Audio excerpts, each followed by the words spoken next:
Welcome back to the Transform Your Mind to Transform Your Life radio, podcast, and television show. I'm your host, Life Coach Marina Young, and I'm so excited about my guest today. My guest today is Trent Navran.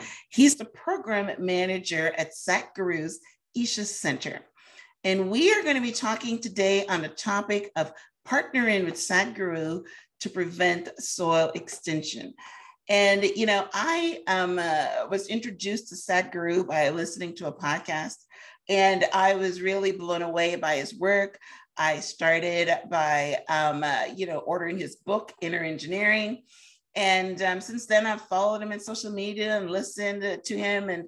And now I also join his full moon flirtations. So I love Satguru. So, I contacted them to have Satguru on my show, but Satguru was traveling, and I said, Trent, why don't you come on and do exactly what Satguru is going to do, because you're qualified. So I'm so excited. So welcome, Trent. Thank you so much, Myrna. It's a joy to be with you, and thank you for having me on your show. Yes. Thank you. All right. So I hope you don't mind being a fill-in, but you run his center, so you are a good stand-in. That's very kind of you. I don't think there's any replacement for Satguru, but I'm more than happy to speak about whatever. But if there was, you can fill in, right? So that's amazing. So we're going to have a really great conversation as well. So let me give you a little bit more information on Trent. Trent Navran is a musician, a meditator, and like I mentioned, program manager of Satguru's Isha Center in McMinnville, Tennessee. While attending Rice University to study neuroscience, Trent started his meditation journey by taking Inner Engineering, a holistic well-being program. Deeply touched by the wisdom and meditation practice imparted by Satguru, Trent began volunteering with Isha Foundation, a nonprofit volunteer-run organization operating in more than 300 centers and supported by over 11 million volunteers worldwide. That's influence. Through yoga programs for inner transformation and impactful social outreach initiatives, the Isha Foundation has created a massive movement dedicated to addressing all aspects of human well-being. Trent currently lives at the Isha Institute of Inner Sciences in Tennessee, where he supports national communications and partnerships. His major focus this year is what we're going to be talking about for the majority of the show, is supporting the Save the Soil movement, which aims to prevent soil extinction and bring the necessary policies to address this ecological crisis. This movement has garnered support from global leaders, including Mark Benioff, Jane Goodall, His Holiness the Dalai Lama, and institutions such as the United Nations Convention to Combat Desertification, the World Economic Forum, and many, many more. So yeah, I am honored to be part of this conversation. And so Trent, when we spoke before, I was very fascinated by your journey. And I guess your journey began when you took Satguru's Inner Engineering Wellbeing Program. So can you tell us about that program and why specifically that led you to change your life? I just read the book, so I'm sure that the program goes much deeper than the book. Definitely, especially into the experiential dimensions of yoga. So growing up, I grew up in a interfaith household, so I always had more questions than answers. I was very intrigued by Eastern ways of thinking from a young age. And when I went to college, I started studying neuroscience. I thought I was going to become a doctor, was very interested in psychology, in behavior, in language. And I thought, all right, I need to experience meditation hands-on. And my older brother, who had the chance to take Inner Engineering, strongly recommended the program. Sadhguru happened to be going to Houston, where I was living, to teach Inner Engineering. And at that time, it was a 4-day course, a complete overhaul of mind, body, emotions, and energy. So I thought, all right, I'm finishing my first year of college. I would love to experience what meditation means in its purest form, and signed up for the course. And I joke, Myrna, that I learned more in those 4 days about the mind and human behavior than I did in 4 years of psychology The classes and neuroscience. neuroscience Yes. classes. Wow. It Wow. was I'm impressed. Wow. Go ahead. Mhm. very touching experience because I found that there wasn't an ounce of dogma in Sadhguru's words. He was simply speaking about life at its core through his perception as a realized yogi and mystic. And the way that he spoke about relationships, about work, about meaning, about life, about death, about functioning at your highest and looking at the human system as a mechanism, really distilling things down to the basics. Would you like this machine to work well or not? If you could choose between joy and misery, which would you choose? And it was just framed in such a pragmatic and compelling way that I couldn't help be very deeply touched. And I think the most important part of that 4-day experience with Sadhguru was learning a 21-minute yogic practice. It's called Shambhavi Mahamudra Kriya, which is a simple 21 practice that involves holding certain postures to prepare the system for meditation. And I kid you not, within a few weeks of doing this simple practice, I found myself feeling more connected to nature, seeing more green in everything around me. When I was in nature and walking through trees, felt a deeper sense of ease. College can be a tumultuous time, and I found that the practice gave me a certain anchor, a certain level of stability and serenity. So it was a phenomenal boost, and it continues to be such an integral part of my life and my well-being. Wow. That's amazing. It's really interesting. I like I said, I read the book Inner Engineering. And if you were to ask me what I remember most about it, what I remember most about it is what he talked about communing with the trees. And that's the one thing you brought up,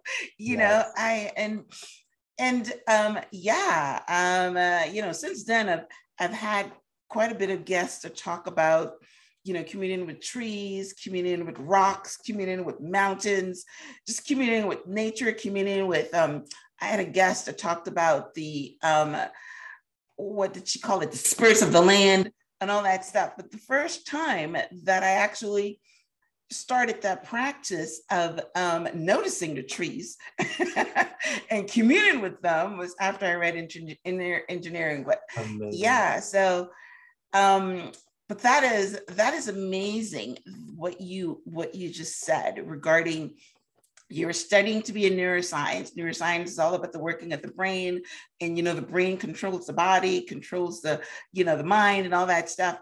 But yet in 4 days, you were able to tap into something. And I'm thinking that what happened is that you were able to tap into source energy somehow, and tap into, the universal power. And that's basically what changed you. So that is awesome. And the amazing part of your story, and I'm glad you left it out so that I can ask the question. The most amazing part of your story is that after you had that experience, you decided to become a full-time volunteer at the Isha Foundation. So to take us to that path, because that is, I find that the most fascinating part of our conversation before. Yes. I would love to share it. It's a 10-year journey, but I can make it straightforward. So right after taking the program, I was still in college. I had 3 more years, but I found myself wanting to go deeper. I visited the center where I now live, the Isha Institute of Inner Sciences. I took additional programs. There's Hatha Yoga, which is really wonderful for physical well-being and bringing more integrity to the system. And then, of course, there's more advanced meditation practices. And with each one, I felt that I was growing more. I was improving my health, my cognition, just every aspect of who I was evolving so rapidly. So when the time came to learn about volunteering, the way Sadhguru frames volunteering is so fascinating, and it just hits home for me, which is it's actually a device. It's yet another tool for one's growth, because when you offer yourself to something bigger than you, you lose this calculation of what about me? What can I get? What's in it for me? And you talked about communion with trees and life around you. Yoga in Sanskrit means union. So to become part of the wider existence, you kind of have to drop these very individualistic, me-centered calculations. And volunteering for me has been exactly that. It's been a way of offering myself and almost dissolving myself in the activity around me. So it kind of started in drop by drop, and now it's a way of life for me. But the way it first started, Myrna, was in 2013. Sadhguru came back to Houston, and for live events, we enjoy creating a really beautiful, exuberant atmosphere. And I happen to play guitar as well as flute. So I raised my hand and said, "Can I offer music? Can I join the band?" And I had the opportunity to play live music. And ever since then, I've had the privilege of performing on different instruments to support large-scale meditation programs, as well as retreats and other ways of interacting with Sadhguru. So that's how it started for me, which was such an absolute joy and fulfilling experience to offer something that has been such a big part of my life, music, that is. And since then, I would visit the center. I would help, with programs. It could be food preparation. It could be checking in participants. It could be, anything and everything that it needs to run a yoga center in the United States and all the programs that come with it. And one thing just led to another. I graduated from college. I worked in the tech startup scene for 4 or 5 years. I was at an AI startup, and then a healthcare technology startup. And all along the way, continuing to volunteer, continuing to do my daily practice. But at some point, this longing just deepened for me. I want to know life in a deeper way. And as much as I'm enjoying my life in Austin, Texas, and succeeding career-wise, I think I need to take some time for myself to go deeper on this inward journey. So I went to India for 6-7 months. I had the chance to live in the yoga center there, which I told you last time, Myrna, you have to visit. It is Yeah. It has been a dream of mine to go to an ashram for a long time. I'm almost given up on that dream now, but the universe sent you to re-engage it. Isha Yoga Center in Southern India. Highly, highly recommend. Just like this center in Tennessee, it is surrounded by thousands of acres of forest. And in a way, it's a retreat, but another way, it is just this full-fledged space for inner transformation. And I found myself, deepening my spiritual journey and growth there. This was in 2019. Through 2020, I happened to be at the Isha Yoga Center during the start of the pandemic. And to this day, I have so much gratitude for that, because it was probably the safest and sanest place you can be when the entire world goes into pandemic mode. Yes, it was very, very well managed, medical screenings and all the assistance you could ask for. And not to mention that Sadhguru, whose travel plans, were all frozen at that time, he was with us. We had discourses and evening meditations. It was an amazing byproduct. Yes. Wow. Yes. It was deeply, deeply touching. And while I was there, I went through an 8-day silence retreat, which I still don't have words for. It was so powerful. And since then, I've learned that silence, the experience of going into it is actually anything but silent. There's a dimension of life that can just explode within you when you truly settle into a state of silence. So anyways, that was a great experience. And when I came back to the US and was spending time with my parents and older brother, I was just asking myself, all right, I have a blank slate. I can start a company. I can join a job. I can, keep traveling. I can do anything I want. I was fortunate at the time to not have any, obligations or any immediate thing that I felt compelled to do. So I just started asking, where is the best place for me to continue to thrive? Where is the best place for me to contribute and do something bigger than myself? And the answer just hit me very hard that it was moving to the Isha Institute in Tennessee, because there's just so much growth happening there, really evolving into a larger and larger community of spiritual seekers. Sadhguru's vision is to have this space, really become a landmark globally and especially in the West for people to come to address all aspects of their well-being. So I just thought, I'm definitely coming. Maybe I don't need to go all the way to India, but I'm coming to Tennessee. I cannot wait to welcome you here. I think you'll be blown away by the space, the meditation spaces, the vegetarian diet, everything here has been optimized for growth. That's amazing. All right. Yes, so that's definitely going to my bucket list. So that's awesome. But it's amazing. Yeah, when we go inward and when we meditation has now become mainstream. Everybody's talking about it. A lot of people are doing it. In fact, I started reading a book that was, allowed me to, because I've always called myself a meditator, but what I was doing was not really meditating. So, you know what I mean? I've just finished reading this book that talked about, the first stage is to have a practice. The second stage is to make sure that your mind is not wandering. You know what I mean? And ways to teach you how to make sure your mind is not wandering, kind of thing. So I'm actually involved in it and just sitting and, whatever. So I love it. But basically what he was saying is that when you sit, all these things start to pop up. All the things that you have stuffed down, it starts to rise up like bubbles. You know what I mean?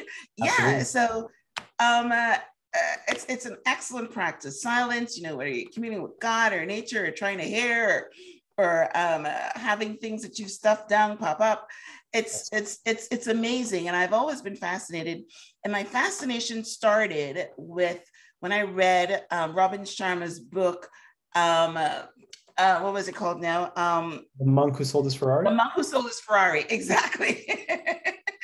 And I actually was practiced because there's a silent meditation thing in there where the monks would practice silence. And I read that book a long time ago, maybe 15 years ago. And I remember practicing, the silence, for a day or a couple hours or something, don't speak unless someone speaks to you kind of thing. So yeah, silence is great. So I love it. I'm really enjoying our conversation because you were where I would like to be.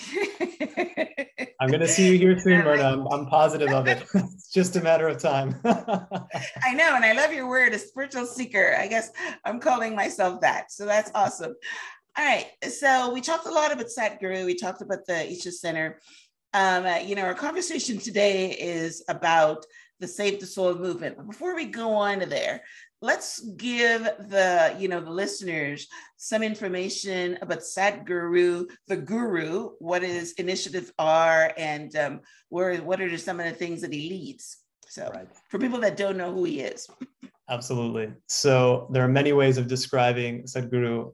In simple terms, he is a yogi and a visionary, and he's been known over the last 4 decades for massive initiatives to foster human well-being and also global harmony. So he's implemented large-scale projects for environmental restoration. He has taught yoga programs that have touched the lives of millions.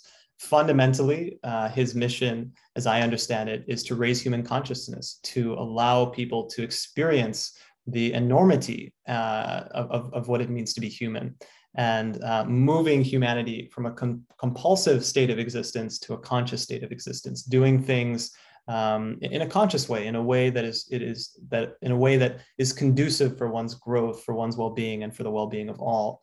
So over the last 40 years, there are so many different things that Sadhguru has designed and implemented to support raising human consciousness, to support individual well-being and growth. There are social outreach initiatives and healthcare outreach and kind of these basic things that we may not think of as spiritual, but without them, it's not really reasonable to expect someone to turn inward. So without addressing ecology, without addressing education, and of course the economy, allowing people to be economically empowered and to be in a stable situation, these were kind of the fundamental things that Sadhguru and the entire Isha Foundation have been looking at, so that we can arrive at a state where all of humanity can, use the tools of inner well-being, use the tools and technologies that allow one to experience their humanity as the miracle and as the blissful phenomenon that it is. Yeah, that's amazing. Yeah, as you were speaking, I remember, my pastor talking about, when somebody is hungry or someone is in need, let's say that, right? Someone's in need, they're hungry, whatever they need, housing, whatever it is not the time to be telling them things like meditation and telling them things like, to find God or whatever. You've got to satisfy that basic need before they're able to do anything else. So I like what you said. Before you can turn inward, right? Your basic needs you should be satisfied, so that's awesome. Now I did, so now we're going to talk about the Save the Soil movement. I'm a little bit prepared for it because Sadhguru had a webinar, maybe about a week or so ago, and I listened to it. So I understand the basic foundation is that we're depleting the soil of all its nutrients, right? So, but I don't exactly, hear what the plan is as far as the Save the Soil movement. I just know what the problem is. So Can you explain, why the soil is important, what the Save the Soil movement is all about and what are its goals? Absolutely. Happy to lay it out. So we face a problem on the planet, which is the degradation of soil. And to answer this, there's a movement called the Save Soil Movement, which aims to address the looming threat of soil extinction and to encourage the policy changes globally needed to restore our soil. So this is a campaign that will raise mass awareness as well as show the governments of the world that it is time to create soil-friendly policies that regenerate our world soils. So what is the actual problem? Well, the leading world bodies as well as leading soil scientists have shared that 52% of the world's agricultural soil is already degraded. In the US alone, half of our topsoil has basically been destroyed. It's not farmable, it's not arable. In European nations, the amount of organic content in the soil is dropping drastically. And when you hit a certain threshold, basically beneath 3% organic matter, the soil becomes sand. And sadly, when we talk about soil degradation, this is what is happening globally, that you're losing the life, the microorganisms, the organic matter that makes soil the living entity, the living substance that it is. In India, right, a country of 1.3 billion people, which relies very, very heavily on their agriculture, 62% of India's soil has less than 0.5% of organic matter. So remember, the magic number is 3%. Beyond 3%, the sand becomes soil. But with 0.5% of organic matter in India's soils, in the majority of their soils, you're really creating a situation where the soil cannot deliver and create the plants and crops and vegetables and fruit that are needed for life. So this is something when I learned about it, Myrna, was absolutely jaw-dropping because, we talk a lot about greenhouse emissions. We talk about, rising sea levels, and all of these things demand our attention, no doubt. But why have I not heard about soil? Why are we not talking about soil? Because almost all of our food on earth comes from our soil. It is the giver of life. There cannot be any richness in life if we don't have rich soil. But this issue of organic matter disappearing rapidly from our soil doesn't seem to be getting the attention it deserves. All right, so that's awesome. A couple of circle back. So first of all, what is taking the nutrients out of the soil? Right. First question. Yes. So my understanding, having been learning about this for over a year, and I've actually had the privilege of speaking with leading soil biologists, people who study this, academically and professionally, there are multiple pieces, but to simplify it, the practices we're using in our modern era of how to farm play a big role in degrading the soil. By using chemical fertilizers and pesticides, you are harming the microbial life. A lot of us don't realize that a teaspoon of soil has billions and billions of microorganisms. Actually, it has more organisms than there are human beings on Earth, just a teaspoon of soil. So you have this complex yet fragile ecosystem living within the soil. How you treat it makes a big difference. So spraying certain chemicals, using certain fertilizers can make a difference. The practice of tilling the soil, which is something we've used for centuries, it seems like it's effective. When you till soil, you're kind of violently uprooting and disturbing the soil beneath the surface, and this can harm the microorganism life. This also exposes soil to the elements, so you have massive amounts of carbon dioxide and methane being released into the air. So your soil is being harmed and damaged, and you're contributing to greenhouse gas emissions, which is really a double whammy. So if I had to summarize it, it is that our modern industrial farming practices are playing a role in damaging and destroying the soils that we have.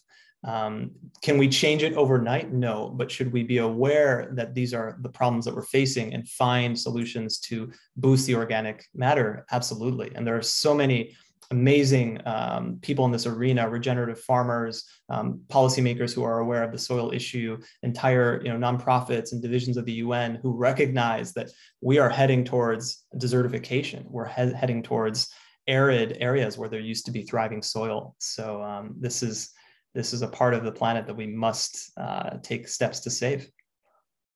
Yeah, I'm a little bit aware of the fact that, I don't know if I heard it from Sadhguru or I pick it up somewhere, but so a farmer, farms, then they harvest, and then they have to farm again. Right. And they're using the same soil. And I guess as they keep repeating it, it keeps getting less and less and less. So they're harming it by the pesticides, which they have to, because then the bugs would eat up their product.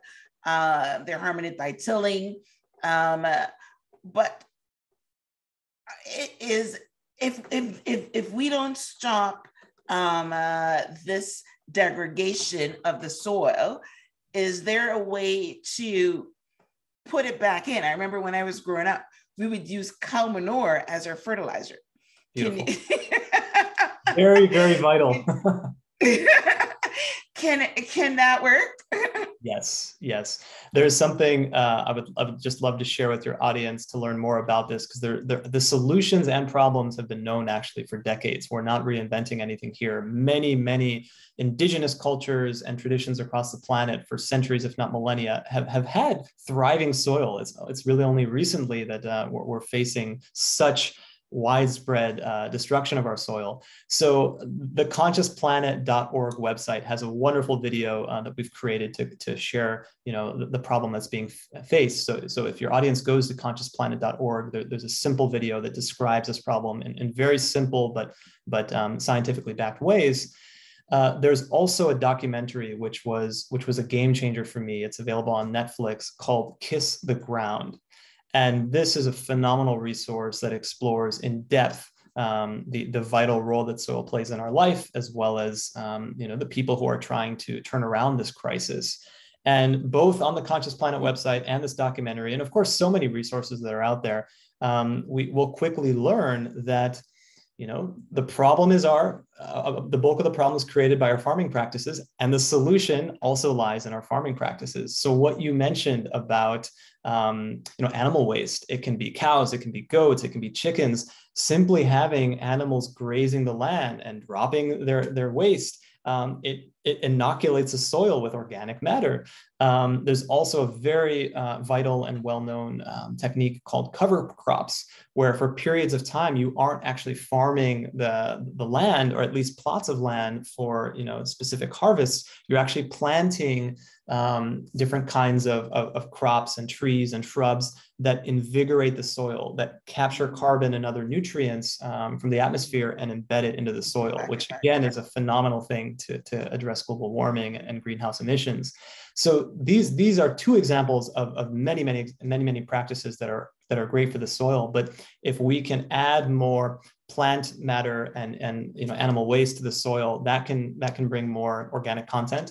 And if you can allow for more and more land to be under shade, where it's not being scorched by the sun and being desertified, those are two simple but very, very powerful practices. And in the resources that I've just shared, the website and the documentary, there are farmers who show you how their land has been transformed by these practices. And I still remember a scene from Kiss the Ground where a farmer had his division between his farm, a regenerative farm, and the other farm, which was using industrial practices.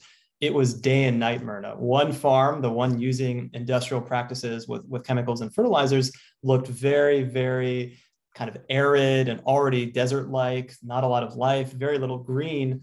And his land was just thriving. It was lush. So it's corrected so many misconceptions for me, because I thought, oh, well, you have to spray with chemicals. You have to get rid of all these bugs. They're going to eat everything. They're going to destroy everything.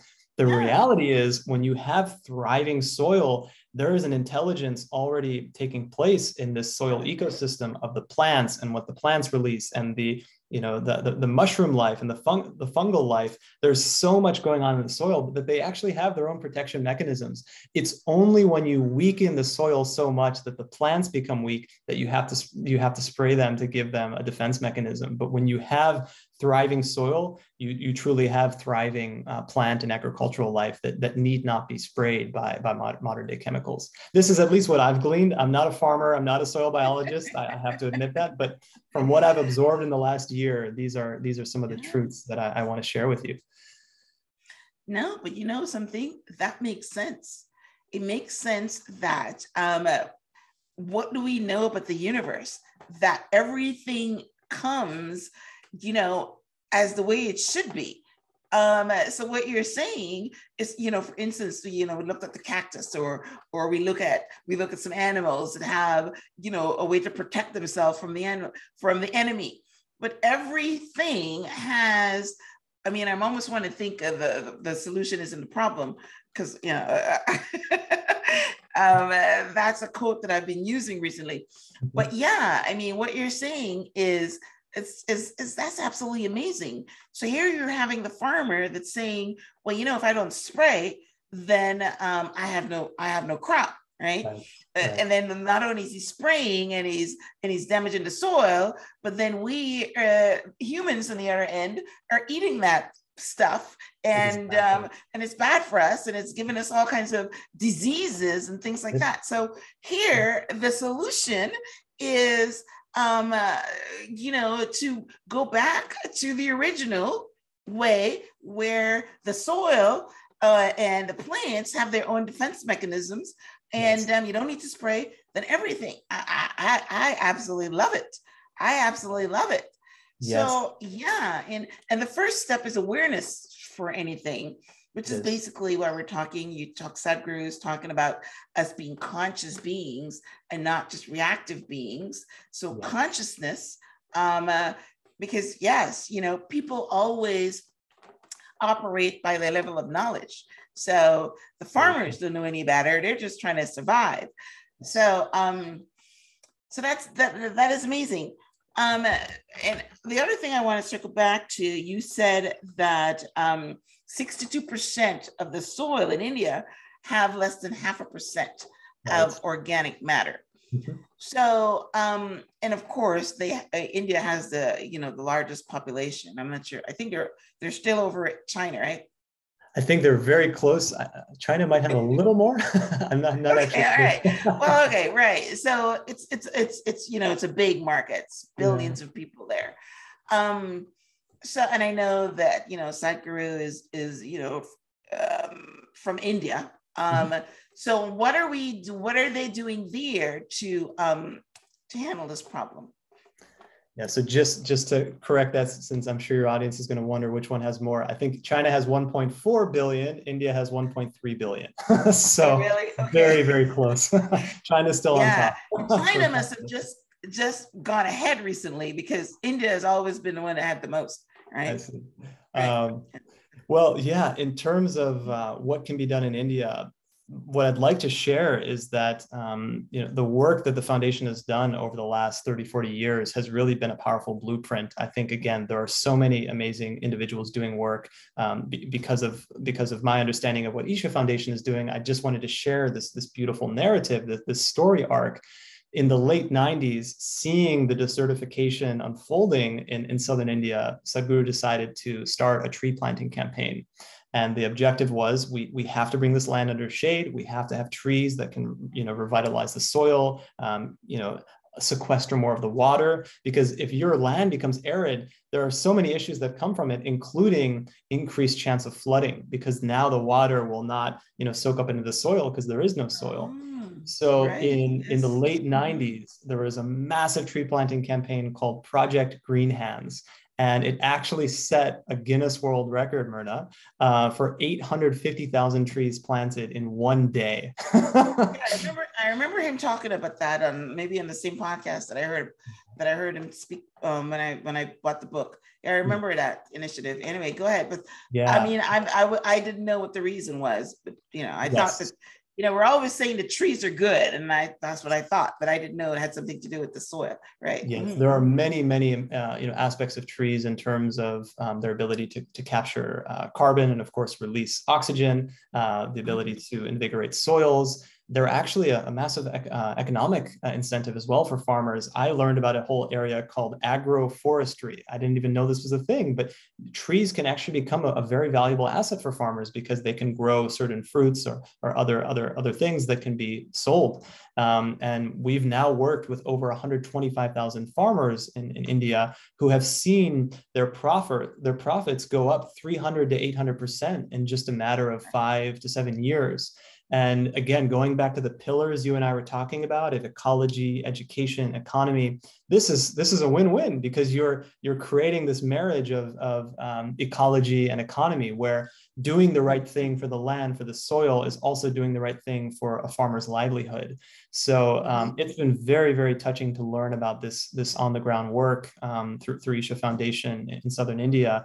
And what's amazing is that this is a tropical climate. We have many other regions that have a similar climate. So this can become a blueprint. And that's why, UN agencies and the International Union for Conservation of Nature, many world bodies are paying attention to this work and inviting Sadhguru to speak at these global conferences, because we're doing the work, we're seeing the results, people's lives are being transformed, the land is being revitalized. This can be a path forward for so many parts of the world.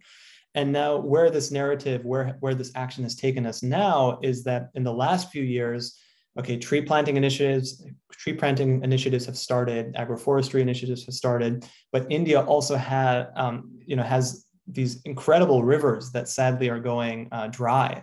Many rivers which were perennial rivers, gathering the monsoon rains and emptying into the oceans, have become smaller and smaller and smaller. And parts of the year now, they're totally dry, which you can imagine is just a devastating thing. Why is that happening? So I think something has to do with the soil? Soil, once again, when land is cleared or when soil is degraded, the monsoon rains that you get in India very, very quickly pass through. But if you have the right number of trees, if you have thriving soil, when the monsoon rains come, they stay where they're supposed to stay. They allow farmers to, have much more productive harvests. So you can just see how interconnected this all is. Our nutrient diversity, our crop production, our ability to use the water that is coming naturally, the ability to prevent floods, reduce greenhouse gases, all of this is intricately connected. And that's what now brings us to this point where, we're unleashing this global movement to unite the citizens of the world, the policy and decision makers of the world, cultural icons, singers, actors, anyone. This really is everyone's movement. It's not just Sadhguru's movement. It's not just my movement. It's your movement, Myrna, and the movement of everyone listening to this conversation, because it really takes all of us to turn the situation around. And the solutions, as you said, can be derived from the problem itself.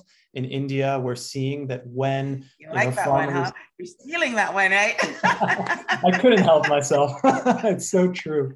In India, we're seeing powerful proofs of concept that we're now scaling to tens of thousands and eventually millions of farmers, where when you start planting trees that can produce mangoes and coconuts and all sorts of other fruit and yields, you start to reinvigorate the soil. You start to be able to have cover crops, and you can now plant additional types of things like turmeric and ginger and so many different herbs and plants that can, again, it can be economically beneficial for the farmer, but it's also so helpful for the land, because you're moving from an industrial and monoculture approach to things to a much richer and thoughtful way of tending to the land. So these simple steps have really yielded wonderful results in India, where Isha Foundation is operating. And again, I think there are many people doing this work across the world. It's just now about uniting us in a way that we've never been united before. I remember having a very poignant moment speaking with a microbiologist, and she said, I've been waiting for this, a movement like this to happen. I've been waiting for someone to reach out, because imagine the pain of knowing where the world is going, but not having a way to wake people up and to, make the necessary changes to policies and to farming practices. So I think scientists are coming together and saying, we've had the science, but we need this movement, and the Save Soil movement exists for this express purpose of raising awareness about the soil crisis and then driving the policy changes needed to get that 3% organic content in the soil. Yeah, that is big. So, wow, I didn't think, this is where it was going. I thought we were talking about food supply, right. But, we're not necessarily, food supply is just a byproduct. Very well put. The problem is the soil, right? Yes. So, but that brings me to a question. Mm-hmm. So let's say that a farmer in India is planting crop, let's say vegetables, mm-hmm. and his soil only has less than 0.5% organic matter. What is the quality of that vegetable? That's such a great question. I've come across so many facts that I'll just highlight a few, because it is an eye-opener. When your soil lacks richness of nutrients, everything that the soil produces will lack richness in nutrients. So what I learned is that compared to maybe 100 years ago, what people were eating in the early 1900s, one orange that would be eaten then, in terms of the amount of vitamin A, for example, that you could get in one orange back in the early 1900s, you now have to eat 8 oranges in today's day and age. And this is just an example. Imagine this applies to apples and kale and so many other things.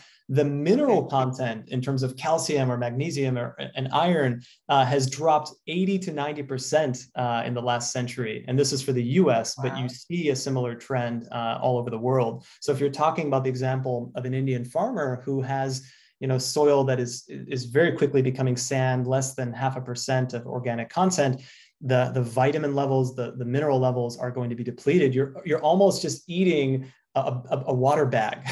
It doesn't have the nutrients. It doesn't have, maybe the same amount of other beneficial substances. So you're just eating something, maybe getting a little bit of hydration out of that tomato or orange. But in terms of the nourishment that it's supposed to provide, it is utterly lacking. And I think that's something that we tend to forget about. It's not just holding a vegetable and saying, all right, this is going to nourish me. What is inside of it? Does it have any life to it? A lot of people talk about hydroponic farming and vertical farming. And, I'm not an expert in that area, but the question I would ask is, how does the nutrient density compare to, the same crops being planted in thriving, rich soil with 3% or even higher content of organic matter? Because that's where the nutrient is coming from. You have to start with rich soil. And it has nutrient density implications. It has biodiversity implications. Something I learned, Myrna, is that every year, because of soil degradation, we're losing, I think it's 27,000 species of microorganisms. We can't see them with the naked eye, but they are there playing their vital role.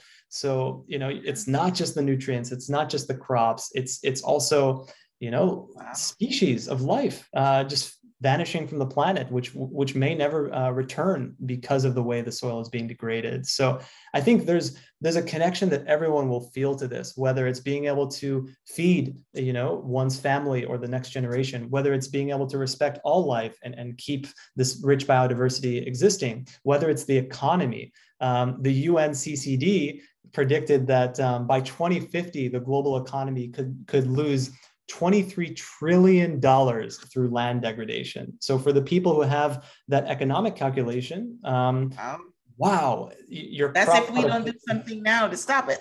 Yes. What Sadhguru has said with the consensus of many experts is that we are in a cusp of time. If we do the right things in the next 15 to 20 years, we can turn the situation around. Yeah. But Myrna, if we don't do the right things, if we don't bring the right policies and raise the sufficient level of awareness, if this same thing goes on, if we just extend this trajectory for another 30 to 40 years, the loss of biodiversity in the land will be so devastating that you may never be able to regenerate the soil. It could take hundreds of years. And I've now heard this from so many people. So Sadhguru brought this to my attention in such a powerful, impactful way. But then again, speaking with soil biologists and agricultural experts, they corrected me. They said, the 50 years of soil that the UN FAO, the Food and Agricultural Organization, they have this estimate, we have 50 to 60 years of soil left. I was corrected. They said, in some regions it could happen much sooner because you're losing so much of the life and diversity in the soil that some soils may go extinct even earlier. So I don't say any of this, Myrna, to paint a doomsday picture. I think we have the awareness. We are unleashing this campaign in the month of March. We are already working with heads of states and many different leaders and decision makers. We absolutely can turn the situation around, and it is our legacy. As a generation, this is our legacy to the next generation, to leave them the gift of healthy, thriving soil. So yeah. And healthy, thriving lives. That's amazing. So I'm assuming that we are, everybody has to, do their part.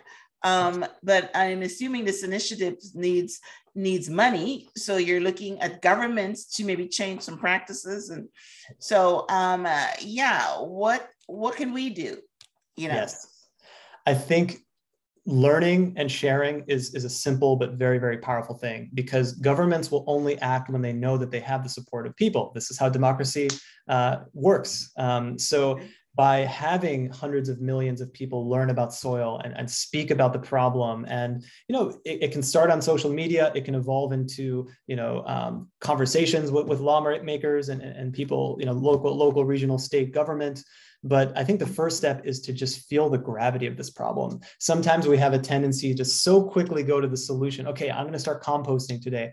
That's a wonderful thing. But on a macro level, we need policy changes. So for people and for your audience to learn about the problem in its full depth, to visit consciousplanet.org, to watch the Kiss the Ground documentary, to learn about the amazing work that soil scientists are doing across the world to address this, that is a powerful first step.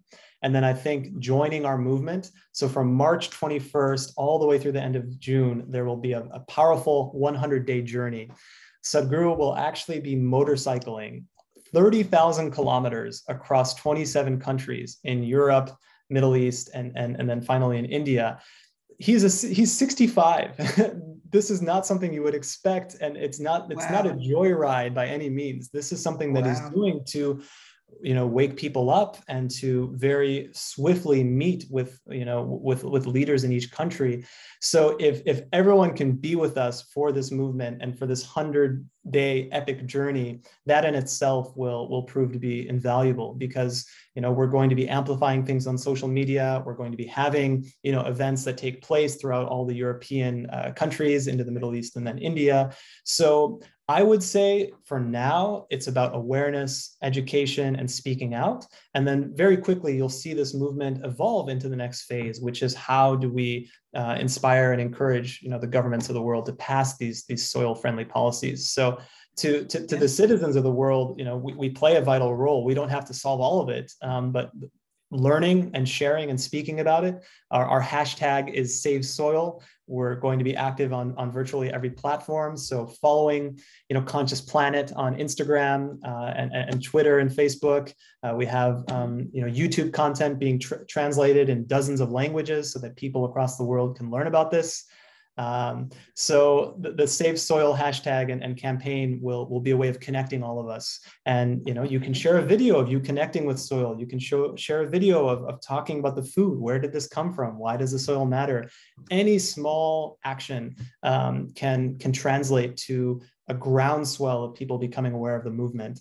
And we've actually created a role for this. If you visit the website and press Get Involved, we're asking people to sign up to become Earth Buddies. So I'm an Earth Buddy, you're an Earth Buddy, Myrna. It's a simple 10 to 20 minute day commitment where if we learn and share, we can be part of making this happen, of saving our soil. That's beautiful. What's the website? ConsciousPlanet.org, and then the Get Involved. Yeah, the Get Involved tab. But does an Isha Center have a website, or that's your website? Yes. So to learn more about Isha Foundation, the center here in India, it's isha.sadhguru.org. So that's isha.sadhguru.org. There's amazing content there, daily quotes, all sorts of video content and articles. There's a lot of content there about soil, since that is, a fundamental way of connecting with nature. And then the movement itself will be, catalyzed and unfolding via the Conscious Planet and Save Soil platforms. Okay. That's amazing. That's amazing. Well, I'm so glad to be an Earth Buddy. I love it. I'm so glad you're on board, Myrna. You're joining millions of volunteers. You're joining the likes of will.i.am and SZA and Tony Robbins and Tom Brady, all sorts of people who know that they have. Yeah, they know they have massive reach, and that if they can amplify what's happening, it will help us move the needle that much faster. So we're grateful to all of the organizations, nonprofits, agencies, corporations, and then cultural icons who are helping bring this movement to the masses. Our vision, which you're helping us reach, Myrna, is 3.5 billion people. If we can inspire 60% of the world's electorate to take this action, to speak about soil, to show their governments that this is something they care about, you will see, a shift in how our soil is treated in the years to come. Yeah.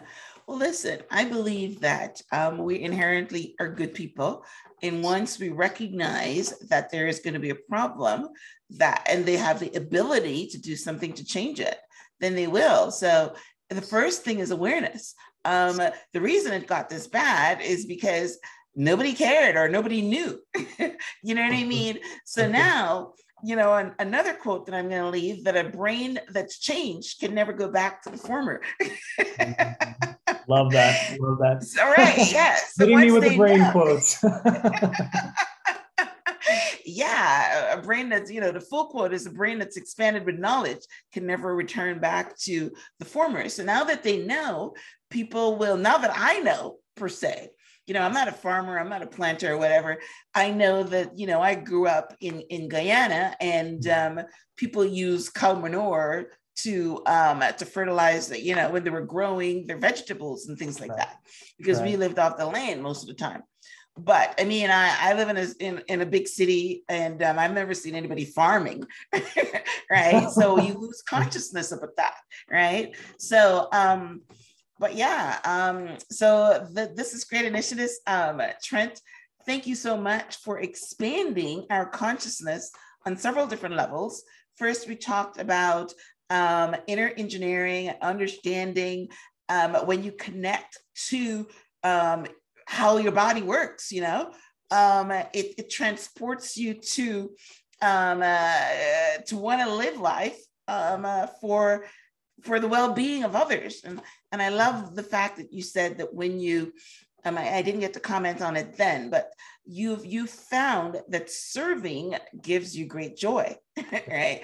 And you mentioned a few, you talked to Tony Robbins, you talked to, Deepak Chopra, you talked to all the people that's living their lives, Sadhguru, living their lives to serve others. They're not doing it for any kind of, monetary gain. They're doing it to serve others, they find joy in that. And I love when you said you put your little drop in. I remember in college, Myrna, there was a quote from Mahatma Gandhi, which had touched me deeply and still lives within me today. It's the best way to find yourself is to lose yourself in the service of others. And I remember I was going on my first volunteering trip abroad, and that quote just inspired me so deeply. And now it's become a living experience for me that, you know, the growth, the fulfillment and joy of living has come through that service. So yes, it's, I'm writing it down. It's to lose yourself in the service of others. I awesome. love it. Yes, and I find the same joy as well in what I do, because you know I'm bringing content, I'm learning myself, and I'm connecting. Again, connecting is also very, very rewarding. So that's beautiful. You know, I love our conversation. I love that you've dedicated your life in the service of others, and I love that that you're connected to a very special man, Sadhguru. I mean, you talk that he has been around for 40 years, but you know he is very popular. He's very wise, and you know, if anybody wants to go out and get the engineering book, it's amazing what this man was built to do. I mean, I think he's talked about him starting off as a kid. I remember him talking about the fact that he would just sit in class and stare at people. Just observing, just taking it in. No need to say a word. Yeah. Because he was just so fascinated. He would just stare at them. And that continues to be a learning for all of us, that the keenness of attention that you show, it can open up entire dimensions of life. Just paying attention, no objective, no need to speak, just keen attention. That in itself is such a powerful tool. Exactly. Like he said, he made people uncomfortable, so they got rid of him. But yeah, he's a phenomenal human being, you know. We're all born with a certain gift, and his gift is what he's doing. So, you know, I love to marry the East with the West, and he's definitely, and of course, I started with Deepak Chopra as my guy before, you know, Sadhguru came on. So that's amazing. So yeah, so thank you, Trent. This has been a wonderful conversation. And definitely brings awareness to us about the soil, the food that we eat, and trying to, you know, to turn back what's the trajectory of turning our soul to sand. And everybody can identify with that, because, you know, you put something in sand, it doesn't grow anything. It does not, unfortunately. Myrna, I am so grateful for the work you do. And as you said, creating this bridge between the wisdom across the planet, East and West. And it's been such a joy just getting to meet you and speak about Sadhguru, about my journey, about the Safe Soil movement. If I can leave you and the audience with just one final quote about this whole movement, it is, no matter how much wealth, education, and money we have, our children cannot live well unless we restore the soil and water. Conscious planet, the only way forward.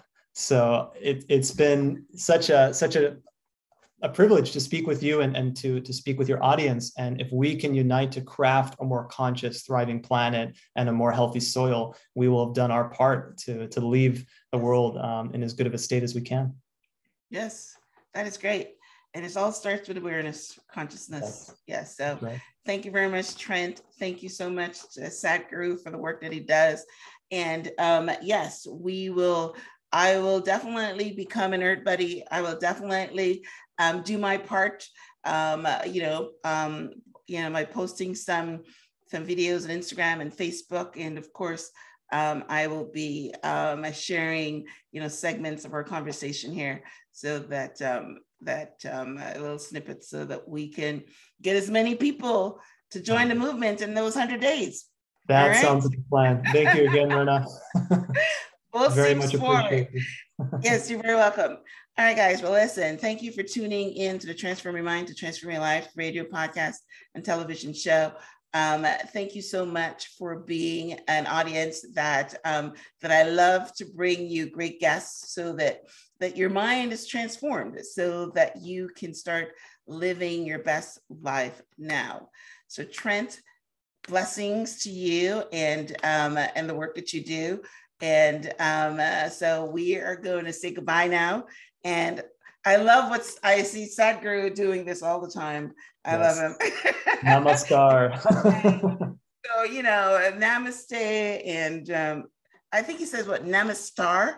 Namaskaram. That's kind of the ancient Sanskrit way of saying it. So namaste, namaskar, namaskaram. Yes, because I've heard him saying namaskar, right, or whatever it was, but I just say namaste. That's what I know. So. That also works. Namaste to you, Myrna. Namaste. Much gratitude and appreciation. Thank you. Much gratitude, much love. All right. So thank you. Until next time. Okay.